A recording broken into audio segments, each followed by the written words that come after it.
This is every idea you need for a Minecraft makeover. And hey, YouTube told me that no one's ever subscribed to the channel using their elbow. And honestly, I don't know why anyone would, but if you want to change that, then whack your funny bone on that white button below. It's free, and it helps out a ton. Diorite is not a popular block, and it's definitely not a popular block on Hermitcraft. Look at him!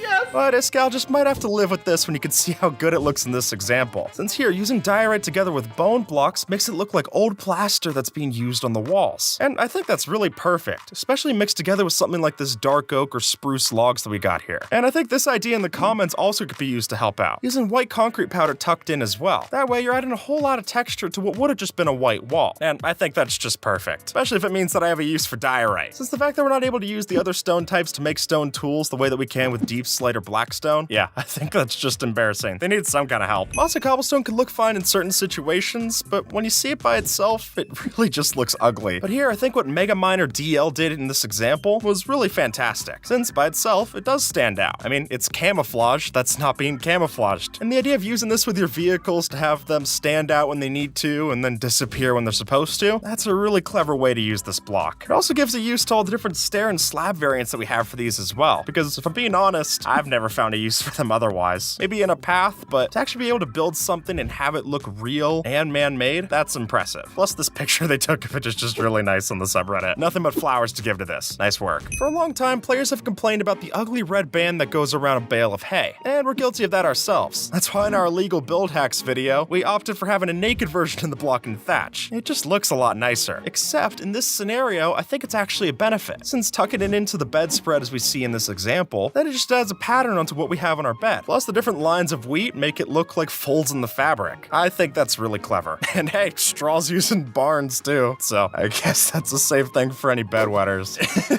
When you think of one of your Minecraft builds catching on fire, you're usually thinking of the end of the world. I mean, that's all of your work literally going up in smoke. But here, that's the point, and it is your hard work. And I think the idea of using dead coral and dead bushes inside of the fire to trail off into a gradient for the smoke is a really clever touch. And then using more vibrant regular coral as it gets lower and lower, I mean, this is just beautiful. Forget having a particle system in Minecraft. This user literally built it, and it looks better than what I could dream of. And you don't have to worry about disabling fire tick for this one, so there's a couple of benefits to that. Old netherrack is a texture that's famous for being one of the ugliest that's ever graced the game. Or disgraced the game? I don't know. It's not a pretty sight. And while we've talked about that our fair share, I mean, literally look at this thumbnail and see that we've talked about it. I think what this user's done here is actually put the old netherrack texture into good use. Which I know is a lot for me to say, but what Iron Lining does here by using it as old roof tiling, I think is particularly pretty. And now all the busyness of the texture just looks like actual different layers of depth to the tiling that's done in the roof. And it really doesn't look the same if you try this again with new textures. So if you're stuck to playing in older versions that are stuck with this texture, then this could be a solution for you. Respawn anchors have such a dark texture that it might be easy to forget that they're actually a light source. But as this post shows off, if you were to tuck one of these respawn anchors into a ceiling made of crying obsidian, then sure enough, we've got ourselves a hidden light source in your ceiling. Just make sure that none of your friends are coming through and adding too many glowstone inside. Or if they are, then just build this inside of the nether where it's not gonna explode. We don't need your ceiling lights trying to kill you. Nether brick fences and regular fences do not connect, which most of the time could seem annoying, but here it actually ends up being quite useful. Since, as this user was to show off, by alternating between dark oak fences and nether brick fences like so, we're essentially creating larger fence gates than we ever thought were possible inside of vanilla Minecraft. Which is a nice touch when the alternative to get a method like this would be to use a debug stick and individually toggle off all of these fences. I'd much rather just craft some nether brick and do it this way. And then next to granite and bricks, it actually pairs quite nicely. And after all, they're all warm tones, so when you alternate it just right, it's something that shows that you're ugly alone, but when you band together, you might just have something going on for yourself. The end portal frames always seem to look out of place compared to the rest of the end portal texture, and definitely compared to the rest of the stronghold. And while I guess part of that is intentional, what user RoPractical1304 did in this post is make something that both makes sense and looks a whole lot better. And here, by just simply incorporating the end portal texture inside of an actual ender pearl design, we get something for your portal room that really looks like it could fit in at any point of your Minecraft journey. Whether you're first going to the end, or you're going for the 1000th time to visit your Enderman farm. Though honestly, building this later might be a good idea, because the way that they built this, they used diamond blocks to actually pull this off. And yeah, something about using 27 diamonds to get this design, don't get me wrong, it looks great, but if they weren't point there, would anyone notice? I have no clue. Maybe that's a little easier to build if you're in creative mode, just saying. The cauldron's an awkward block. I think basically the channel at this point serves as a resume for why not to hire the cauldron at this point. But while it might not always be good for its actual uses, the way that user Theo Tries put it together in this post is something funny at least. Adding together a wither skeleton skull and a couple of trapdoors flipped up like this, we've effectively got ourselves a flying animal in the skies. Is it a pretty animal? Not necessarily. I think its cuteness is more in its quirkiness. But does it give us a use for our cauldron? Also true. And for that, I'm always grateful. Coconut trees don't look like they're coming to Minecraft anytime soon. So maybe Mojang might have suggested on their Minecraft feedback website. So if we're not going to see these in the next update, that's okay, because we're able to see them right now using decorated pots. And the genius part about this is by using undecorated decorated pots. Yeah, I know, that seems a little confusing, but stacking them together like this, you get a really convincing palm tree bark here. And then with a couple of dark oak wood blocks up here in the leaves, we get a really nice coconut tree to put in your tropical oasis. But be careful, considering the fact that pots are rendered differently inside of the render distance, you step far enough away, the leaves and other blocks will still render, but now you got a floating palm tree, which for an oasis might be a fun detail anyway. When you're trying to sell the atmosphere of a build, it's the small things that'll make the biggest difference. And when we talk about that, particle effects definitely stand out against the rest. You see, say you're building a dungeon or a basement in your world, and you want to prove that it's run down. Well, add some water over top and a waterlogged stair below, and now you can prove that this place is damp and dreary. In Bedrock Edition, trees are known to fall over, but in Java, not so much. So, I guess that's our job. But we don't have to be boring about it, and by help of using the wood blocks instead of the logs, we can build ourselves a custom tree like this that seems to have toppled over in the forest, which I think is a great detail to have, especially if you have some kind of lumberjack shack nearby. Oh, and for the cherry on top, place a bee nest off to the side here. Then it really looks like one toppled over. One of the major changes in the first part of the Caves and Cliffs update was the revamp of ore textures. And regardless of how you feel about them, the new looks do offer up some new details. And my favorite might just have to be the gold ore. As some have pointed out, by mixing these in the stone floor underneath a beehive, you can make it look as if the honey is dripping out of an overstocked nest. And I think that's just adorable. Minecraft banners don't show wear and tear, but we're about to add both of them in. By using gray patterns like this one on a gray wall of stone, we can make it look as if the banners were torn during a battle, which will help us tell the story of a more desecrated part of the castle. And since we can use even more muted colors for the dye, we can add those in and make it look as if the banner's fading with age. While I doubt we'll get any kind of Buildcraft style pipes in game anytime soon, that doesn't mean that we can't play the part. And for that, our top candidate is the new copper lightning rods. These are already perfect additions to any steampunk build, but add some levers and the pipes come together themselves. And if you got yourself a drowned farm, the supplies are already there. Instead of using dripstone for your traps, let's use it for walls instead. By using the different heights of the spikes, we can make a much more menacing fence around your base. And to me, this starts to look like the kind of pointy wood walls that you'd see in something like Clash of Clans, making this an even better fit for your early game rural base. Particles can do a lot for the atmosphere of your build, but without the help of commands and survival, they're not very easy to use. Though with help from the Crying Obsidian block, that might just be changed. See, by putting these in your roof, they can fall through the trapdoors and add some extra magic to your enchanting room, which is a neat effect for sure. With just a tripwire hook and some trapdoors, we can add a convincing tree tap to your tapped trees. And from that point, it's up to you to choose what kind of sap you're collecting from the tree, whether that's using a honey block next to a birch tree for tree sap, or a redstone block with a crimson tree to look a bit more sinister. And for such a simple idea to pull off, this really is creative, and it won't take up much space either. So if you can't go through all the effort to build a custom tree, at least you can make a bone meal tree look a bit more custom with one of these. Clearly, a little detail goes a long way. So while it would be nice to add a potted plant to your Minecraft house, why stop there? Instead, we could add something like vines to the outside of the leaves, give it some much needed depth to the vegetation. So if you're not already playing with something like Vanilla Tweak's Bushy Leaves add-on, this might be a good alternative. With each new update, Mojang gives us in the building community something to play around with. And for the Wild update, that's currently the addition of Skulk.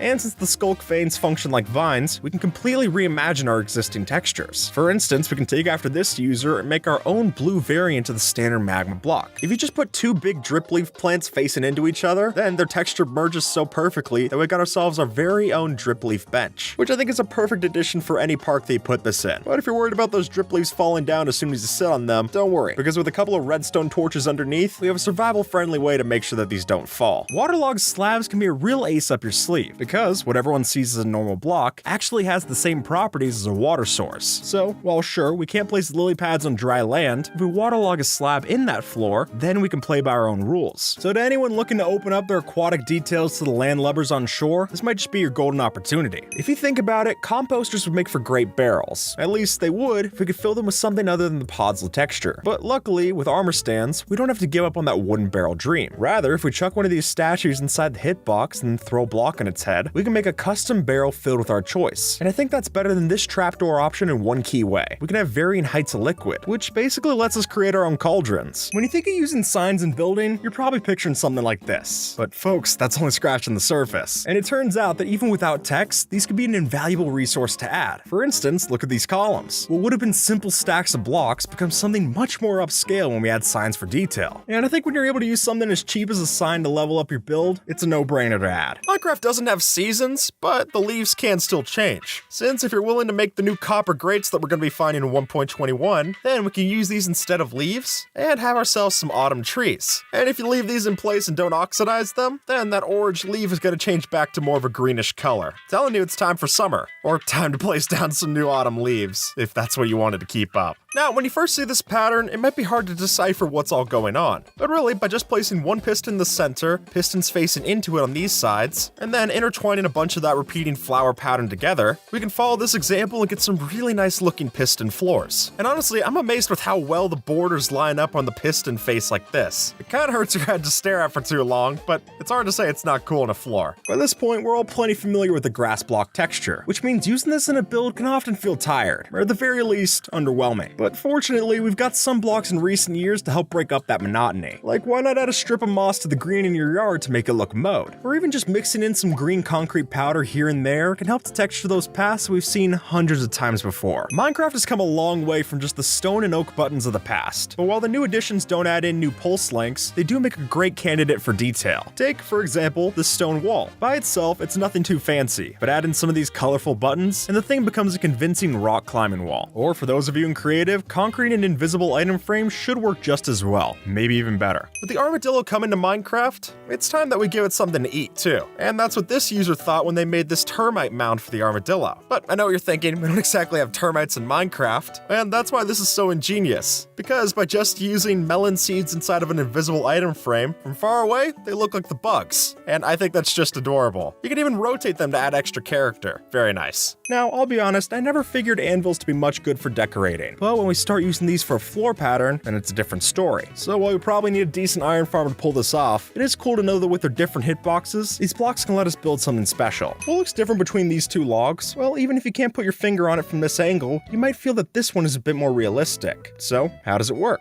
Well, by placing an item frame on the top like so, we get a sneaky bit of detail to our tree trunks. And with this, we might be able to get away with leaving a few more trees chopped down like so in the forest. And hey, it looks better than yet another barren forest biome, so it might be worth trying. Every builder loves half slabs, but while these are great, they're not ubiquitous, meaning we're fairly limited in the half steps we can use, or so you thought. Since if we take after this user, we can actually use beds as a substitute. See, all it takes is placing one of the 16 bed types and then right-clicking it with a debug stick to get something of a colorful slab to use. And sure, the feet might be a giveaway from this angle, but anywhere else, the illusion does the trick. Now, in theory, using drip leaf as a desk would be a pretty lousy concept, but taking a look at this, I'm reconsidering. By just putting a slab with a sign in front of it, then we've got a simple stool in front of our simple desk. Add a flower pot on top, it looks pretty nice. And if you don't want it to fall over, just power it with redstone, and that drip leaf's never gonna crash. Pretty cool. Minecraft swamps are set for a lot of change, and with that comes plenty of new plants to see. However, that doesn't mean we can't add in a few of our own. So until they're announced, why not fake it with this cattail creation? All you need to do is place 2 support blocks, lay out your brown candles, and then replace the support with a plant of your choice. And it's definitely a way to take your sugarcane to the next level. Shulkers render like entities, which means that if you get far enough away, they'll just completely disappear before the blocks do. And while that would seem like it would make them terrible to build with, the truth's actually anything but. Since if we take after this example, you can actually see that by using shulkers in certain patterns like this, then we can actually add shadows into our build. Now, I'll fully admit, from up close, this looks hideous in this example, but as you step far enough away and you have this in the background, it really is something special. Looking more like a rendered image than anything that was supposed to happen in Minecraft. Just make sure they have some barriers separating the viewers. You don't want them getting too close and revealing how the sausage gets made. Sometimes it pays to have a different perspective. So while a block might look one way while it's facing you, if you flip it around, it might just be used in an entirely different way. So sure, you could use a lectern as just that, but if you rotate it around 180 degrees, then it makes for a fancy banister to use on your staircase. With how clean Minecraft's textures can be, it can often be tough to make something look weathered or destroyed. Take a ruined portal for example. These are supposed to be burnt up and badly damaged, but but the regular stone brick doesn't always sell that. So instead, we could add some of the deep slate and black stone variants to the mix and make charred and damaged stone to your builds, which not only gives the blocks they're using some personality, but also helps your build to tell a story. When you're making a big build, sometimes the littlest details can go a long way, and for that, I think particle effects definitely fit the bill. And while there are plenty of existing ones to put on display with command blocks, that doesn't stop us from making our own. For example, take this vat of acid. By itself, it looks pretty bland, more like a green pool than anything else. But add some invisible armor stands into position with slime blocks on their head, and now we've got a bubbling mixture fit for a radiation warning. Or hey, do what these folks did and add some custom leaves falling off your cherry tree. Now, you probably don't want to sit on a campfire, but extinguish it and add some signs like so, and now we've got ourselves a bench that's worth trying. And while that's a solid start, what I love about this example is the little bit of pathland in front of the bench, which makes it look like it's stamped down from all the people who sat there, bringing it all together to make this perfect for a future park. Farms are a staple of Minecraft design, especially in survival, but while we're all used to the fields of wheat, carrots, and beetroots, this might be a stranger sight. Though, sure enough, we can take after this user and add in turtle shell helmets for something of a cabbage plant in your farmland. Just make sure you have the armor stands placed on a daylight sensor down below, otherwise they won't have enough height to peek through. Adding custom plants to your base can really improve a build just like that, though not everyone is looking to sink the time into building a custom tree. So why don't we start small and just improve your pumpkins and your jack-o'-lanterns. By throwing a sea pickle to the top of one of these, we can add a nice little stem to the picture. Or hey, candles could also do the same effect. And either option will definitely step up your game next Halloween. So you're probably not building your house out of melon, but this might make you reconsider. Because strangely enough, if you use melon blocks as a texture for your walls, it'll look like a wallpaper ripped straight out of the 60s. And hey, mix in some green furniture, this will actually start to look kinda nice, even if it is a little dated. At first, shroom lights and dead coral don't seem to have anything in common, but when you place them side by side, you'll recognize that a dead bubble coral block looks like a depleted shroom light. So if you want to make it look like part of your store's light up sign burnt out, this is easily the best way to do that. In Minecraft, you don't need to water your plants, but maybe we should have. See, if you mix in the new mangrove roots, we can make a convincing set of dead or dying plants. And honestly, I think this adds in a lot of personality to your builds, even if it is a little creepy. Minecraft torches don't burn out, but we can make it look like they do. By simply using redstone torches instead, we can power these to make a really cool effect for your next mineshaft. And considering the only other way to get torches to burn out is to play on the April Fool's release of Minecraft 2.0, I'd say this is a step up, for sure. Why does this river look better than this one? Well, even though they're both filled with water, what's underneath that water makes all the difference. And as we can surely see here, if you use blue blocks in the lake bed, you get a much prettier, more vibrant body of water. So if you've got the cyan dye, I would opt for this instead of yet another muddy patch of dirt and clay. Bridges are nothing new to Minecraft, but a rusty bridge, that's something fresh. Ironically so, I guess. With the help of the new mangrove roots, we can make these cool metal bridges to connect parts of your industrial base. And while I wouldn't suggest stepping on top of it without a tetanus shot, it does make for a new staple to a post-apocalyptic build. Structured void blocks don't get a lot of love in Minecraft, and really there's not too much that you can do with them. But by putting skulk veins on top of the block,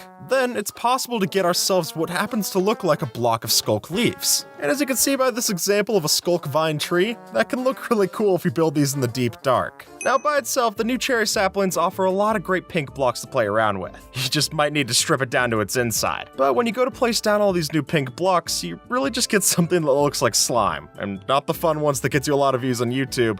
I'm talking about the ones that they make chicken nuggets out of. And in that case, I think you should use a couple of quartz blocks to frame it up like so. Just with that little bit of white, it paints it together a lot nicer. And I think this can really do wonders if you use it on the roof. Or if you build it like I did, it just looks like a strawberry milk carton. That might be a plus, I don't know. Quartz isn't the only block that works well with cherry wood. And really, using a couple of purple blocks, let's make for some great pillars if you want to divvy up your build. And personally, I think it looks really nice for framing your doorway. And the doorway wasn't the only one that was framed, alright? With just two stair blocks facing in like this, we can place down the dragon egg and a quartz pillar block like this until we eventually have ourselves a table lamp. Clearly, it's tough to build anything realistic in Minecraft, but that doesn't mean that we shouldn't try where we can. So for a start, let's take these hillsides and transform them into a classic grassy hill. See, since there's only grass on the top texture of our grass blocks, then a simple solution would be to take some moss and place it around the dirt parts of the hill like so. And that way, the distracting dark brown dirt gets replaced with a more complementing green. And while it's probably still too boxy to look realistic like up close, if you zoom out, it's a marked improvement for sure, and it'll be worth trying at your next hillside cottage. By now, you've probably seen one of these pianos before, and while they're nice, obtaining just one dragon head in survival can be tricky, let alone this many. So lucky for us, by using looms and some wood, we can save ourselves the trouble. And since the texture of the loom looks like piano keys from this angle, we're capable of building a much cheaper version of the traditional dragon head approach. And while it might lack some of the detail, it is easy to make. And that way we can also save those dragon heads for something extra special. And with that, folks, YouTube thinks that you might like this video, so see if they're right and have a good one, alright?